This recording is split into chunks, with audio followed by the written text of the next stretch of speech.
Hayotxon Qurbonova Qalb kaliti 4-qism. Erk bebaho qudrat.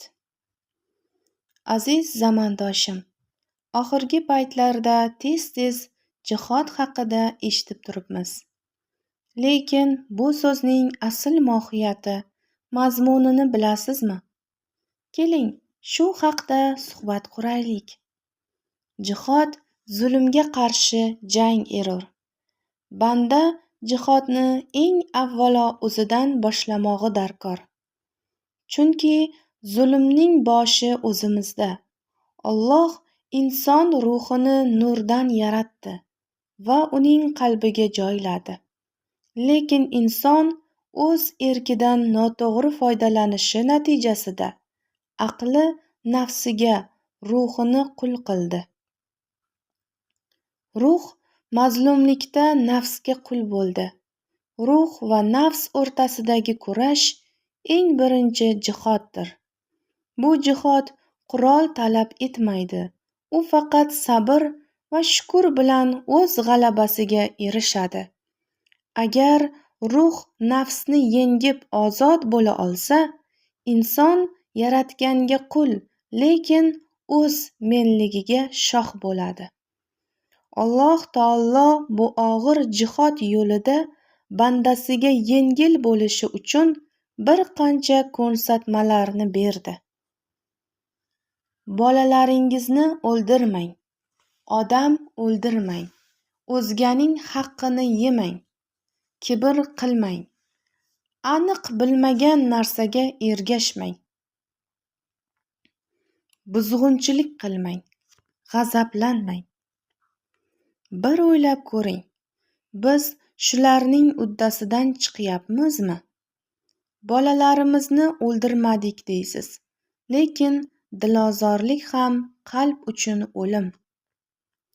Bolalarimizni haqorat qilish, kamsitish, ularning qalbini nimtalash-ku. Ularni nainki jismonan, balki ruhan o'ldirishdan ham saqlaning.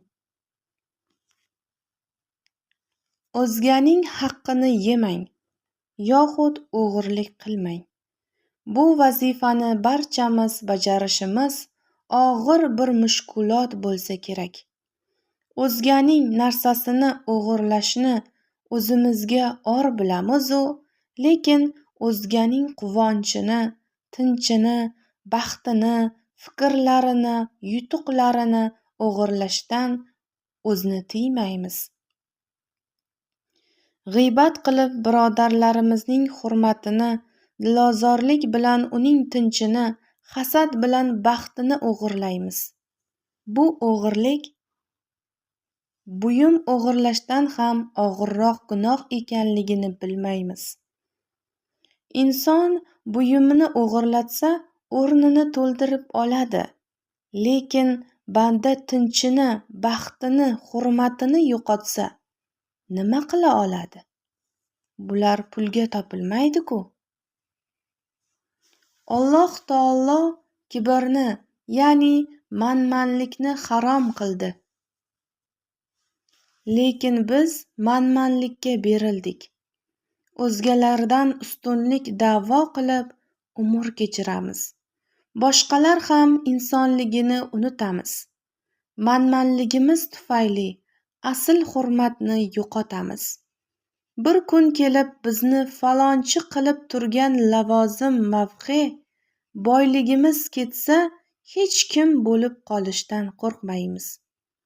Asl hurmat kimligimizga emas, balki qandayligimizga bog'liq ekanligini tan olmaymiz. Kezi kelsa, sabrni yo'qotib, g'azab otiga minamiz.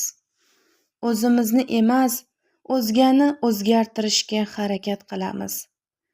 G'azab besabrlik alomati. Sabrimiz sustligi bois yaqinlarimizning ishidan g'azablanamiz va diliga ozor beramiz. Lekin ruh aqldan kuchli kelsa, bu jihod jangida g'olib bo'ladi va sizni g'azabdan g'azab ortidagi xatodan saqlaydi. O'z erkimiz o'zimizda, xuddi shunday o'zgalar erki ham o'zlarida. Siz xato qilishingiz mumkin bo'lgani kabi o'zgalar ham adashadi. Shunday ekan, xatoni ko'rgach, dod demasdan avval uni tuzatish yo'lini qidirmoq iymondandir. O'zganing xatosidan g'azabga mingandan ko'ra, bu xatoni shirin so'z bilan tuzatib, do'st bo'lishlik afzal emasmi? Musulmon uchun baxillik harom. Baxillik dushmanchilikning birinchi pog'onasidir. Do'stning dushmanga aylanishiga ham baxillik sabab bo'ladi. O'zganing yutuqlarini ko'rolmagan baxil, aksincha, birovning yutuqlaridan quvonib, shodligiga sherik bo'lolgan mo'mindir. Mana aziz zamondoshim, siz bilan qalb va aql, nafs o'rtasidagi jihod, uning yo'llari to'g'risida fikr yuritdik. Ana endi o'ylab ko'ring, o'z fe'l-atvorimizda jihod qilmay turib, o'zgalar uchun jihod qilishga haqqimiz bormi? Ezgulik xizmatiga buyurilgan, faqat poklikka eltadigan ulug' yo'l jihodni nodonligimiz tufayli tajovuz quroli qilib qo'ymayapmizmi? Jihod zulmga qarshi bo'lishi kerak. Jihodni o'zingizdan boshlang. Qalb nuri, ruhingizni nafs zulmidan qutqaring. O'z nafsingiz ustidan g'alaba qilgan kuningiz boshqa odamlarga yordam bering. U ham o'z ruhini, nafsini zanjiridan ozod qilsin.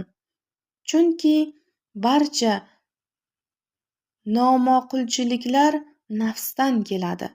Alloh taolo qarorgohiga nafsimiz emas, ruhimiz qaytadi. Bas, shunday ekan, nafs shohlik qilayotgan tanani emas, hozircha qullikda qiynalgan ruhni ozod qiling-da, unga libos bering. Ruh libosi sotilmaydi va sotib olinmaydi. Bu libos poklik, muloyimlik, adolat, mehr, sadoqat bilan yaratiladi. Bu libos meros ham bo'lmaydi. Kimning ruhiy libosi qandayligi iymonga bog'liq. Bilingki, mustahkam iymonlining libosi ham go'zal, sust iymonlining libosi esa juldur bo'ladi.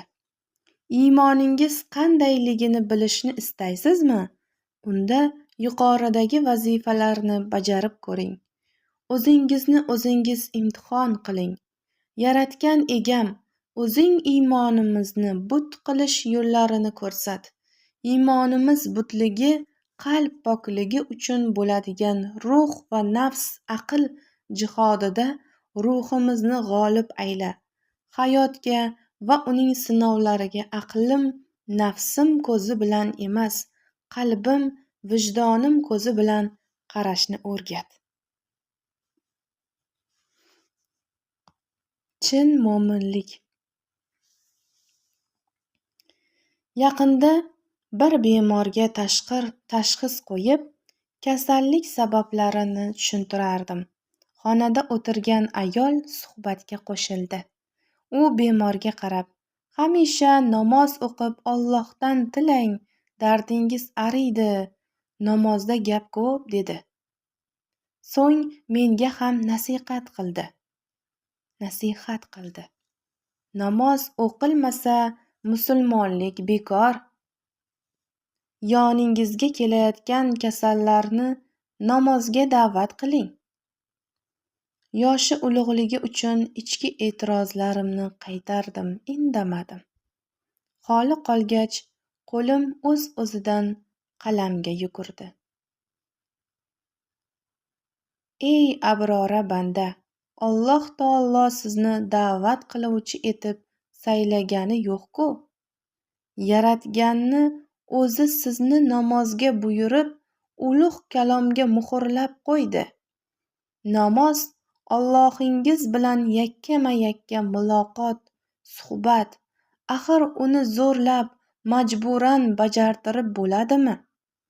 Musulmonlikning asosiy vazifasi nahot faqat namozxonlikdangina iborat bo'lsa? Namoz bu mo'minning libosi xolos. Muhimi shu libos ichidagi jismning, qalbning musulmonligidir. Aziz dindoshim, yo'q, shoshilmang. Sizni namozdan qaytarmoqchi emasman. Jismning va qalbning shu go'zal libosga loyiqligi to'g'risidagi fikrlarim bilan o'rtoqlashmoqchiman xolos. Haqiqiy musulmonlikning vazifalari ulug'. Agar musulmonchilik namoz o'qish bilangina belgilansa edi, yer jannatga aylanardi. Chin mo'minlik qalbdan boshlanadi. Inson jismida hamma narsa, niyatlari, fikrlari, his-tuyg'ulari, so'zlari, amallari to'g'ri, pok va go'zal bo'lmog'i darkor. Shundagina unga yaratgan bilan muloqot, go'zal namoz yarashadi. Joy namozga o'tirishdan avval tanangizni obdon pokladingiz. Ammo shoshilmang. Qalbingiz, ruhingiz ahvolidan ham bir xabardor bo'lib tekshirib qo'ying. Yurak tubida kechagi kun nolalari, alami, iztirobi, bugunning ohu-vohi, ertaning tashvishlari bo'lsa, ularning o'rnini go'zal tuyg'u, shukur egallamagunicha joy namozga o'tirmang. Alamlar o'rnini quvonch to'ldirgandan so'ng bismillahni boshlang. Zero joy namoz ustidagina yaratgan egangiz bilan xoli qolasiz. Shunday ekan, bugungi namozimda Allohimga nima beraman deya o'z-o'zingizni savolga tuting. Parvardigorga sizning nolishingiz, yig'ingiz yetsinmi yoki rahmatingizmi? Allohdan nimani so'rashni ham bilmoq kerak. Undan baxt va taxt, boylik so'ramang. Zero Robbim tug'ilmasingizdan avval taqdiringizni berib qo'ygan. Qodiri Allohdan sabr so'rang. Bergan taqdirini yashab o'tish uchun kuch so'rang, mag'firat so'rang. Undan hatto dushmanlaringiz uchun ham azob so'ramang. Zero gumrohgina Allohdan azob so'raydi. Gumrohgina Allohdan azob so'raydi. Ey abrora, qalbingiz poklansa, Allohingiz bilan faqat xursandchilikda uchrashish uchun harakat qiling. Namozga egilgan bo'lsangiz, qalbingizga mo'minlik libosini kiydirish uchun intiling. Alloh buyurgan amallar, vazifalar dildan, qalbdan o'rin topsin. So'zlaringizda takrorlansin, ishlaringizda muhrlansin. Ana shundagina siz faol iymon egasi bo'lasiz. Agar o'zingizni namoz o'qish bilangina ovutsangiz-u, qalbingiz nopok, qilmishlaringiz yomonlik bo'lsa, sizni nima kutayotganligi haqida fikr qiling. Namoz o'qigan tanangiz ko'milib ketadi. Bo'm-bo'sh qalbingiz, ruhingiz Alloh oldida hijolatda qoladi. Chunki tanangiz emas, ruhingiz, joningiz Allohga qaytguvchidir. Yaratgan oldida nopok qalb va mudhish amallardan xira tortgan ruh bosh egib borishidan saqlaning, omon bo'ling.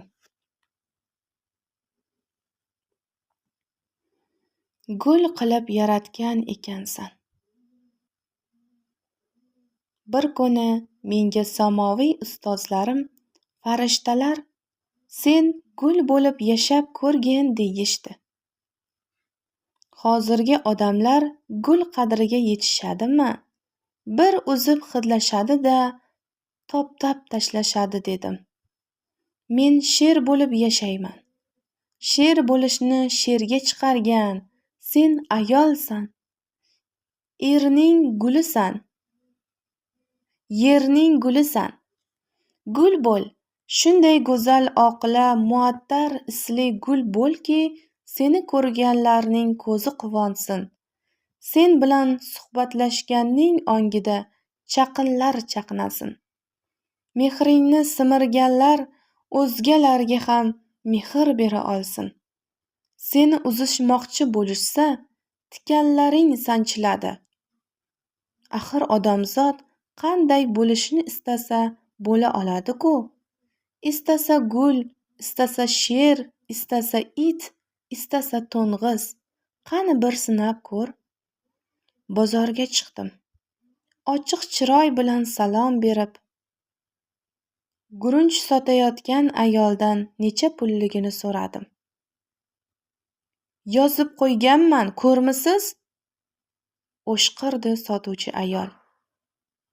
Men unda chayonni ko'rdim. Sal narida ikki mast yigit tuproqqa belanib mushtlashmoqda. Ikki it bilan maymunlarni ko'rdim. Olib sotar ayol dehqonni aldab, arzon garovga 10 qop bug'doyni 1 qop un bahosiga oldi. 10 qop bug'doyni 1 qop un bahosiga oldi. Dehqonning bunga nima kelardi deya mo'ltirashiga qarab, olib sotar, odamlarda insof qolmadi demoqda. Qurboni beozor qo'yni yutib ko'z yosh to'kayotgan timsohni ko'rdim. Ko'chalardan asta o'tarkanman, qo'li belda, tilini bir qarich chiqarib, qaynonasini g'iybat qilayotgan kelinni, kaltakesakni ko'rdim. Uyga qaytib kelib, o'zimga o'zim dedim. Alloh, bizlarni gul qilib yaratgan ekansan-u, o'zimizni turli xil hayvonlarga aylantirib olarkanmiz. O'zing kechir. Gul bo'lib to'g'ri yo'lni topib, seni rozi qilib yashashni ko'nglimizga solgin.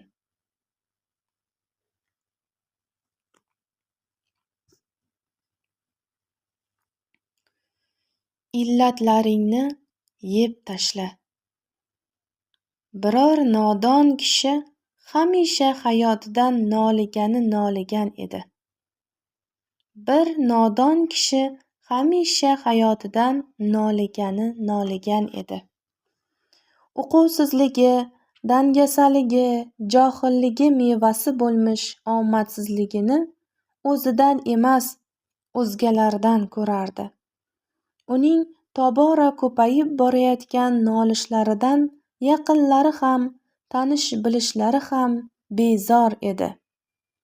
Qorasi ko'rinishi bilan nari-beri salomlashib jo'nab qolishardi. Tavba, dardi holingni eshitadigan ham qolmadi-ya, derdi gumroh.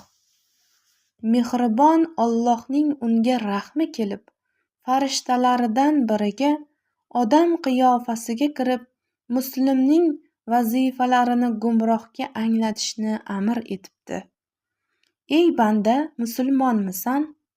So'rabdi farishta gumrohdan. Alhamdulillah, musulmonman. 5 vaqt namozni kanda qilmayman, g'urur bilan debdi gumroh. Lekin Alloh taolo nazdida muslim emassan, chunki senga egang bergan taqdirga rozilik, sabr, itoat yo'q. Betinim nolishlaring Parvardigor taqdiriga qarshi isyon ekanligini bilasanmi? O'zgalarga baho berasan, ishing yurishmasa boshqalarni ayblaysan-u, ammo hech qachon o'zingga boqmaysan. Bularning barchasi muslimning emas, kofirning amollari sanaladi. Sen o'zingni unutolmas ekansan, Allohingni aslo taniyolmaysan. Bu gaplardan gumroh bandaning aqli shoshib, farishtaga e'tiroz bildirishga tushibdi. Odam qanday qilib o'zini unutadi? Axir men o'zimni unutsam, kim degan odam bo'laman? O'zimni hurmat qilmasam, boshqalar meni toptab tashlaydi-ku. Farishta uning nodonligiga achinib tushuntira boshlabdi. Qodir Alloh seni kim falonchi qilib yaratdi va Parvardigoringni tanib, mo'min, yaxshi odam bo'lib qayt deya amr qildi. Sen esa faqat o'zing bilan ovvaroyi jahonsan. Bu ahvolda yaratgan egangni qachon taniysan? Butun umring kimligingni tasdiqlash bilan o'tmoqda. Ey inson, esla, biror muslim bandalik qilsa, janozasini o'qib bo'lgach qanday odam edi deya so'raladi. Kim edi? Qanday mansabi, lavozimi bor edi? Molu davlati ziyodimidi yoki kambag'almidi degan savolni berishmaydi. Odamning kimligi jismi bilan o'ladi. Qandayligi, ya'ni yaxshi yoki yomonligi muhrlangan qalbi Allohga qaytadi. O'limi muqarrar, jisming uchun emas. Barhayot qalbing, ruhing pokligiga uchun yasha. Barhayot qalbing, ruhing pokligi uchun yasha. Farishta bu gumroh bandaga oddiy, ayni paytda ulug' haqiqatni so'zlamoqda edi.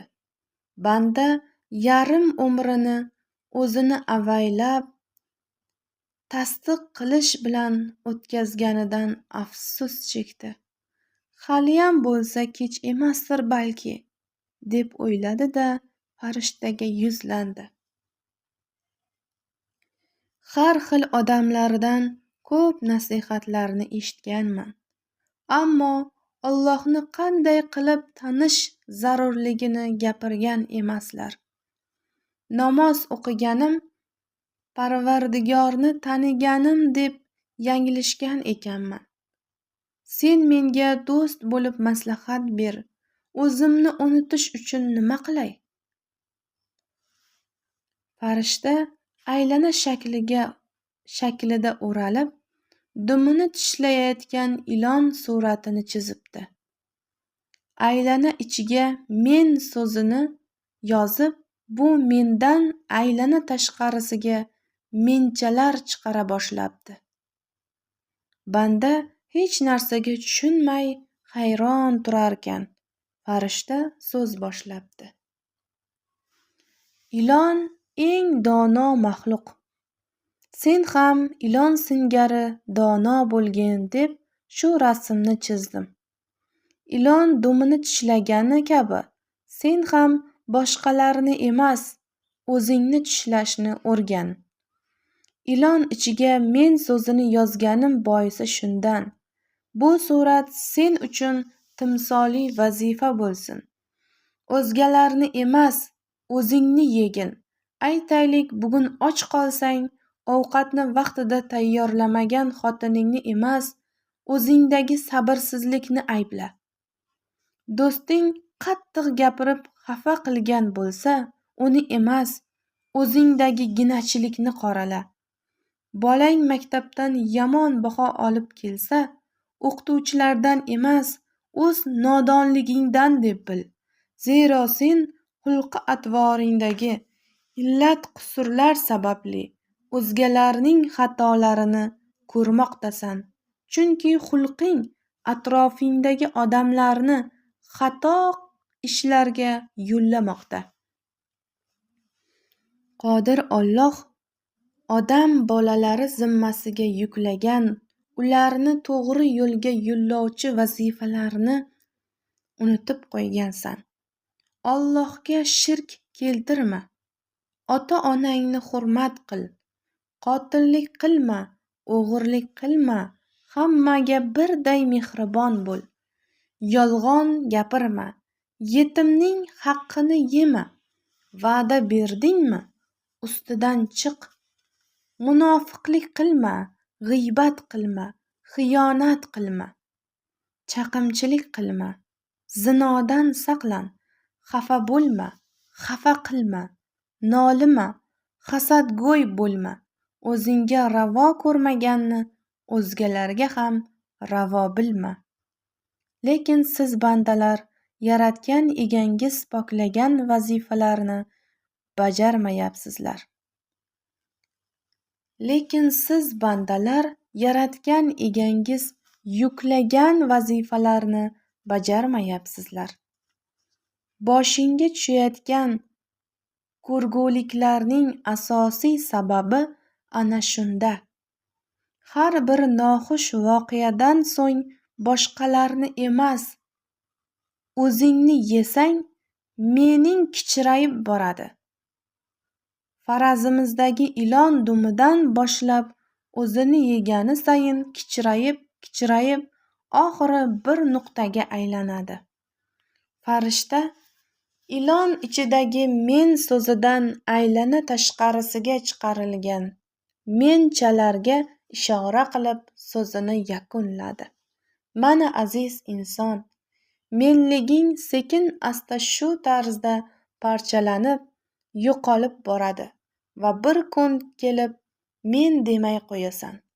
Jismingda esa yagona nuqta Alloh mulki ruhing qoladi xolos.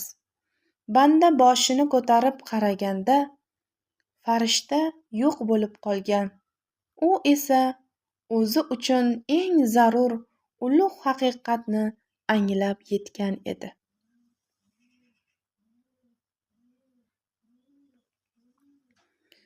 Aziz zamondoshim, ulug' haqiqatni kashf etganim bir voqeani sizga hikoya qilib bermoqchiman. Niyat xayr, oqibat xayr. Bu haqiqat odamzodga har soniyada kerak bo'lib turadi.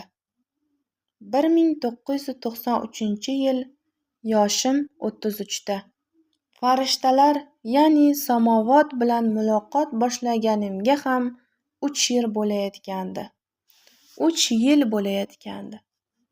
O'z ko'nglimda ko'p narsani bilaman deb hisoblardim. Farishtalar hamisha qalbga yomon niyatni aslo yo'latmang, doimo yaxshi niyat qiling, oqibati xayrli bo'ladi. Har bir xatti-harakat oqibatini baribir o'zingiz ko'rasiz, deya ta'kidlashardi. Ammo men zaminiy hayotda buning iloji yo'q, chunki atrofdagi johil odamlar yaxshi niyat qilishga yo'l qo'ymaydi degan fikrda qat'iy edim. Yomonga ham yaxshilik qilsang, u seni qo'rqoqqa chiqaradi. Demak, yomonga yomon bo'lish adolatdan derdim. Nuriy mavjudotlar, farishta ustozlarim fikrimni majburan o'zgartirishga harakat ham qilishmadi. Zero men erki ixtiyori o'zida bo'lgan odam edim-da. Bir kuni ular menga kichikroq xamir qoring deyishdi. Nimagaligini surishtirmay xamir qordim. Endi shu xamirni 2ga bo'ling. Bir bo'lakni suyganlarim, yaqinlarimga deb niyat qiling. Ikkinchi bo'lakni o'zingiz suymaydigan, ya'ni yeriy ma'noda dushmanlarimga deb niyat qiling-da, boshqa idishga soling deyishdi. Ajablanish, harakatlarim natijasini ko'rish uchun ishga kirishdim.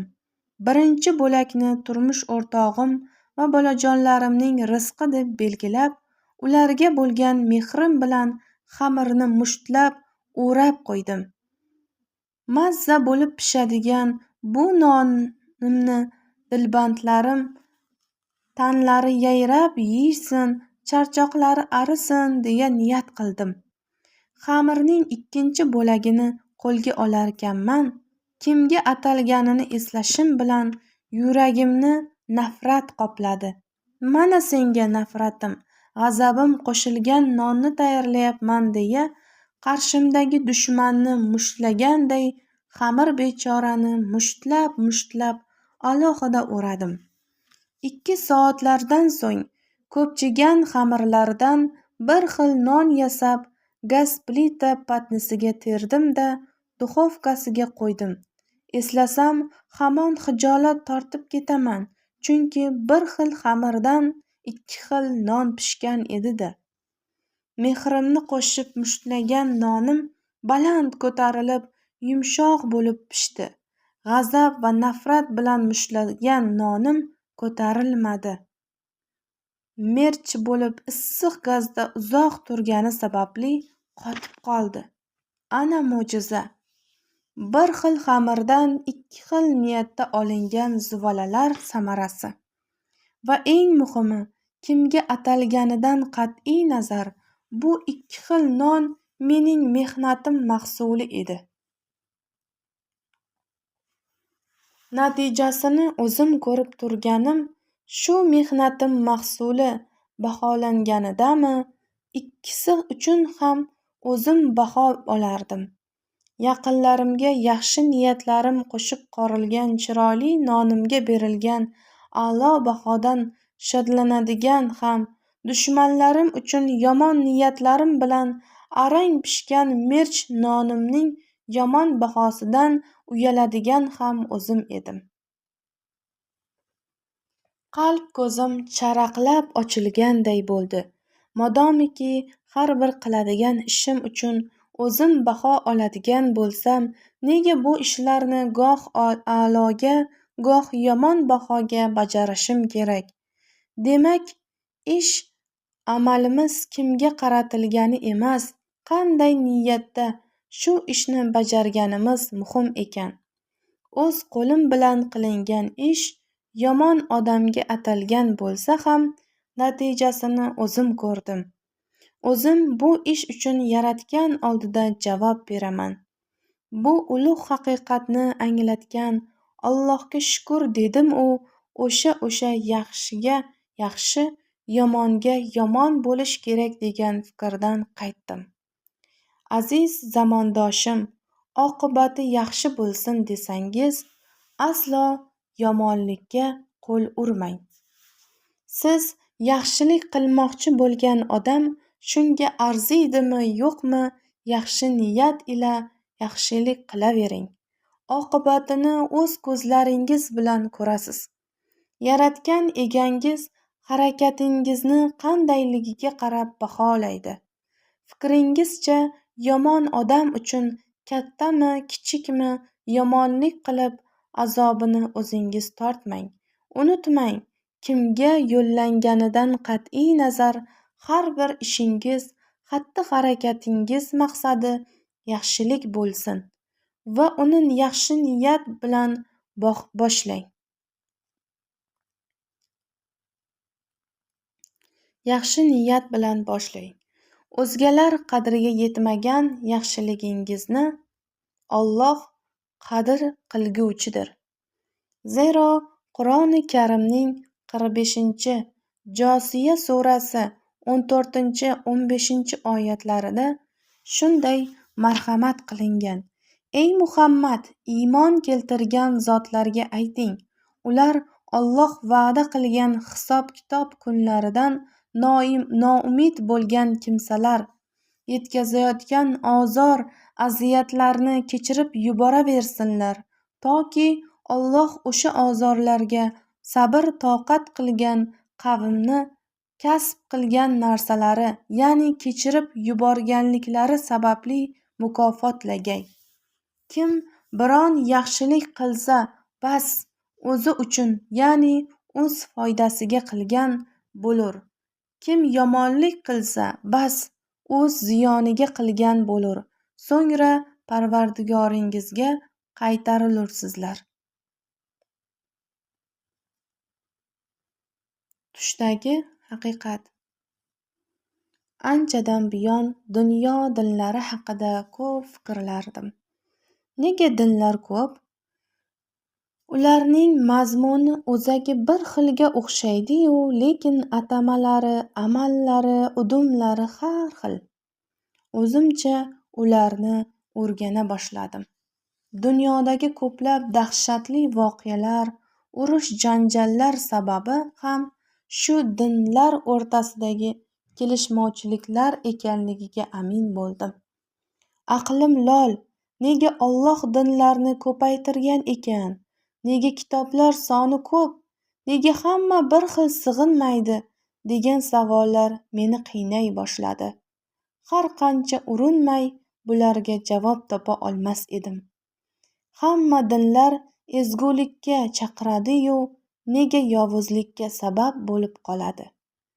Balki odamlar bir-birlaridan afzal bo'lish uchungina o'z dinini qurol qilarmikan? Qancha o'ylamay javob yo'q. Ro'za payti edi. Tush ko'rdim. Ajoyib bog'da emishman.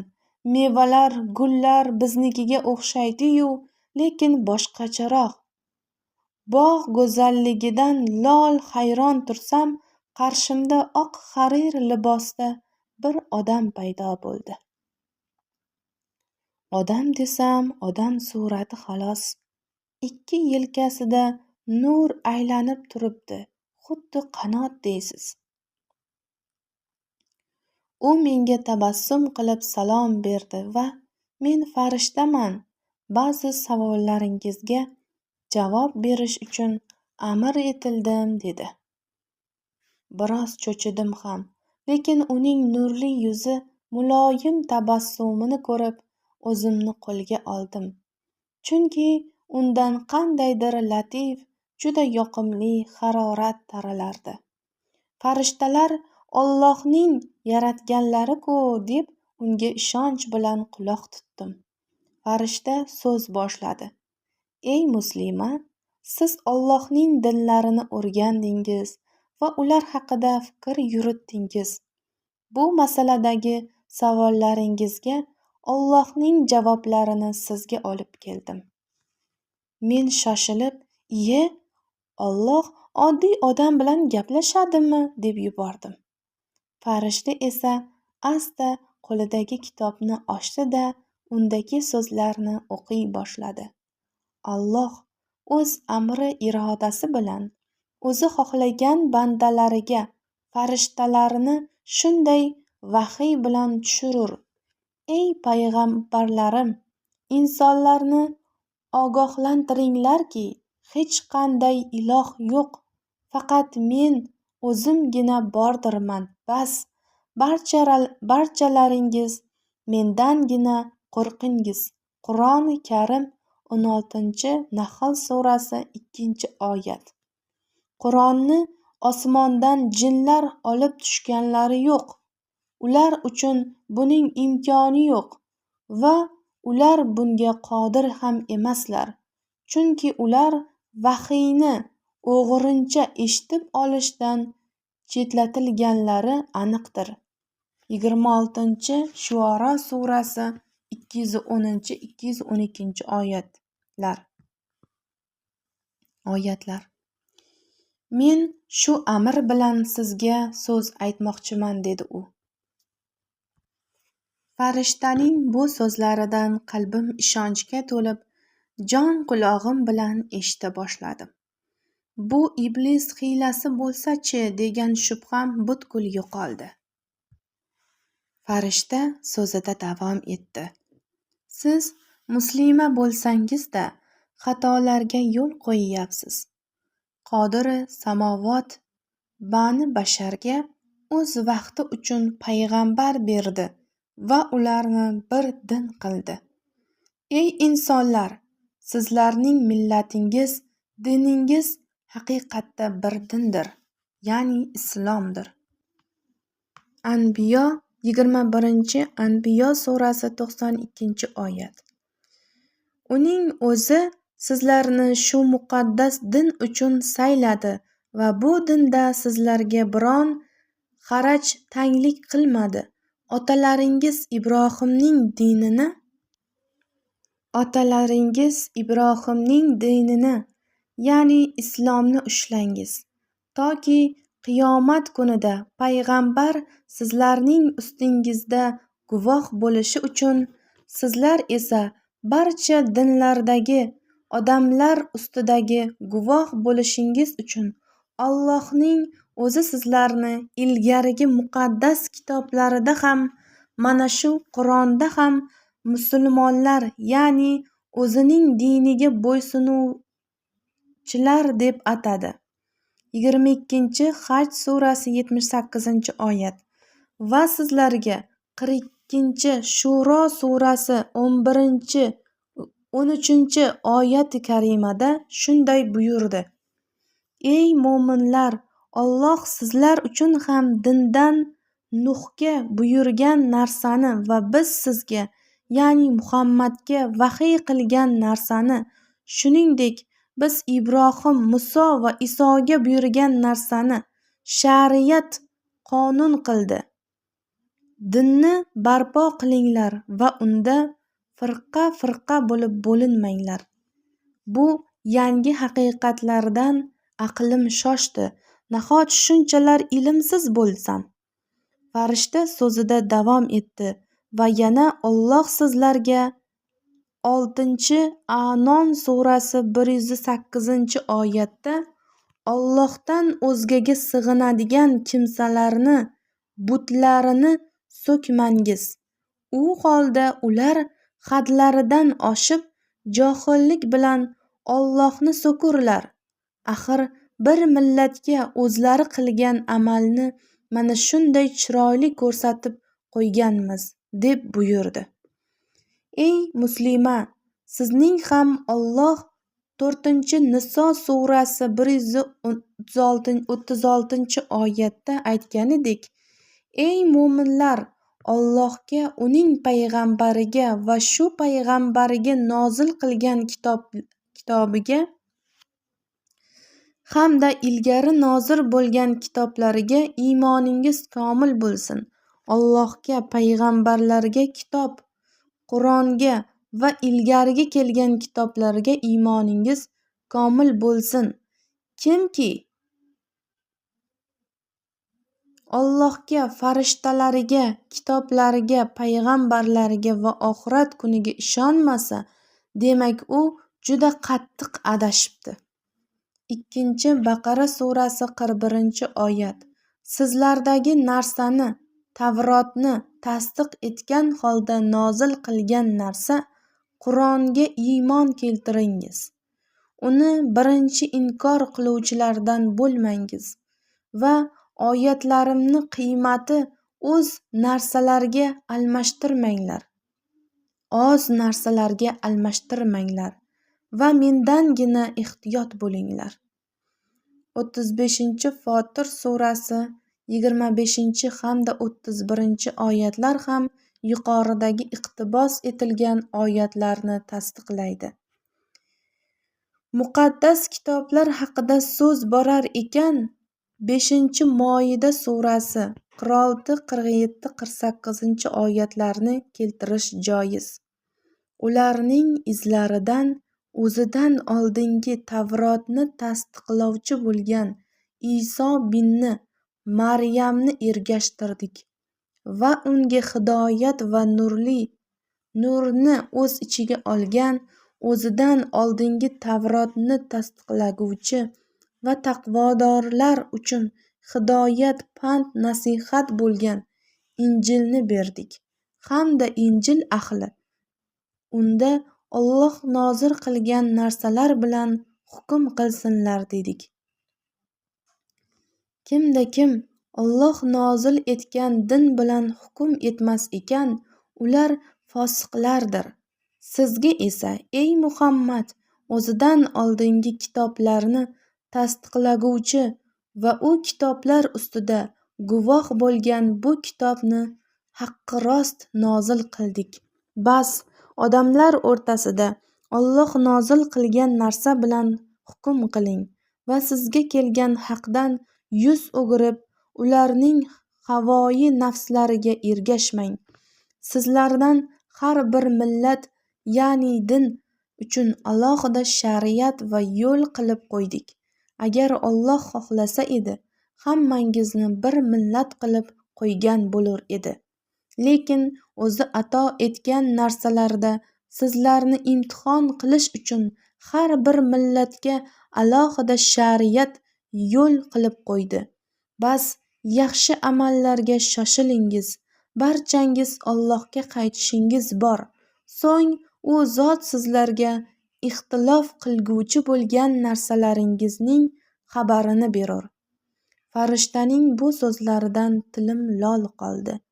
Bu qadar chuqur ilm va haqiqat farishta takrorlayotgan suralar ongimga yozilib borar, shuncha sura yodimda qolarmikan deb cho'chirdim. Farishta esa qo'rqmang, bular Qur'on oyatlari, ularning izi ongdan o'chmaydi dedi. Biroz tinchlandim. Uning so'zlarini diqqat bilan eshita boshladim. Ey mo'mina, yana bir maslahatim bor. Muslimlik vazifalarini siz jism uchun sanayapsiz, lekin ular jon, ruh uchun hamdir. Men bu so'zlarga unchalik tushunmadim. Farishta menga muloyimlik bilan boqdi-da, so'zlarining asl ma'nosini tushuntira boshladi. Alloh o'g'irlik qilmaslikni buyurgan deb o'g'irlik qilmaysiz. Ya'ni birovning molini beso'roq olmaysiz. Lekin o'zganing kayfiyatini, baxtini, xotinini, yerini, otasini tortib olishdan uyalmaysiz. Bu o'g'irlik emasmi axir? Dilim larzaga keldi. Chunki o'zgalarning yerini o'ziga og'dirib olayotgan, o'zgalarning erini o'ziga og'dirib olayotgan yengil tabiat ayollarning amoli ham aslida o'g'irlik, qaroqchilik-ku. Axir ular bolalarning otasini, ayollarning erini o'g'irlayapti-ku. Yoki bo'lmasa johil qaynona bir so'z bilan kelinjon shodligini tortib olyapti-ku. Nahot ilgari e'tibor bermagan bo'lsam. Farishta menga osoyishta boqgan holda so'zida davom etdi. Siz odamlar odam o'ldirishni gunoh sanaysiz, lekin o'zganing qalbini nimtalab o'ldirishdan qo'rqmaysiz. Dilozorlik, g'azabnoklik, zulmkorlik ham qalb qotilligi emasmi? Farishtaning bu so'zlaridan qalbim dahshatga tushdi. Axir birovlarni xafa qilganman-ku. Demak, bu ham qalb qotiliman. Demak, men ham qalb qotiliman. Birovlarni hurmat qilmaganman, mensimaganman. Demak, men ham kayfiyat, hurmat o'g'risi ekanman-da. Bu dahshatdan qiynala boshladim. Kimdir boshimni silaganday bo'ldi. Ko'zimni ochsam, qizim tepamda, "Ha, aya, sizga nima bo'ldi?" deb turibdi.